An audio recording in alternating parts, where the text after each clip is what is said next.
Mithila recording studio करिहर।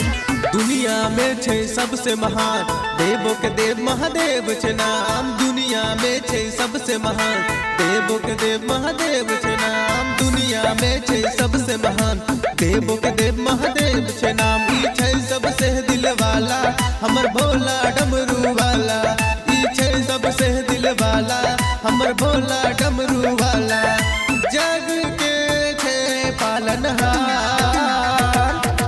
दुनिया में छे सबसे महान देवो के देव महादेव छे नाम। दुनिया में छे सबसे महान देवो के देव महादेव छे नाम। ई छे सबसे दिल वाला हमर भोला डमरू वाला।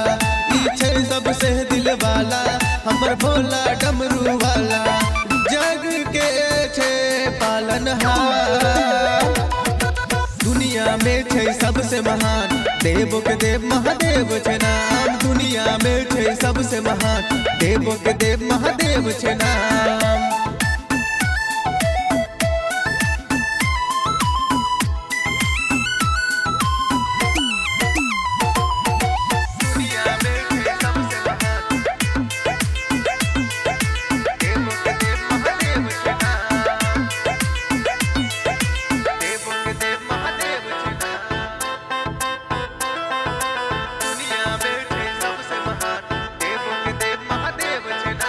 बसहा के सवारी करै छै भोले दानी।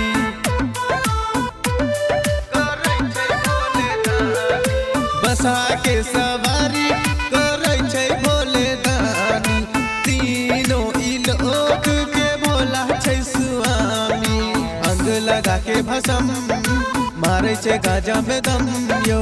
अंग लगा के भसम मारे छै गाजा में दम यो।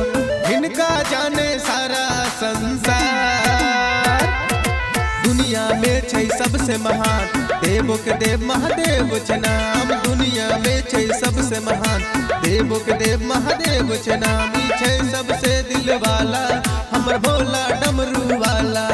ई छे सबसे दिल वाला हमर भोला डमरू वाला। जग के छे पालनहार दुनिया में छे सबसे महान देवो के देव महादेव छे नाम। दुनिया में छे सबसे महान देवो के देव महादेव छे नाम।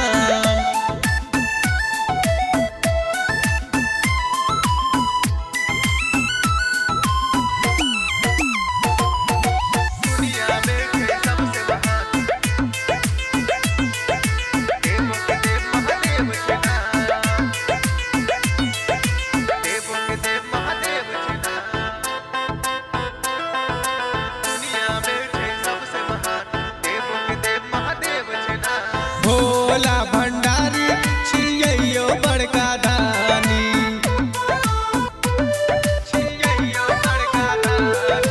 भोला भंडारी छियैयो बड़का दानी। गजबे के लीला छहिन कर कहानी। भूत पिचास के संग रहे छे मस्त मगन यो। भूत पिचास के संग रहे छे मस्त मगन यो। अर्जुन अन्ना करे जय जयकार दुनिया में छे सबसे महान देवो के देव महादेव छे नाम। दुनिया में छे सबसे महान देवो के देव महादेव छे नाम। ई छे सबसे दिल वाला हमर भोला डमरू वाला। ई छे सबसे दिल वाला हमर भोला डमरू वाला। जग के छे पालनहार दुनिया में छे सबसे महान देवो के देव महादेव छे नाम। दुनिया में छे सबसे महान देवो के देव महादेव छे नाम। Presented by Savaria Music.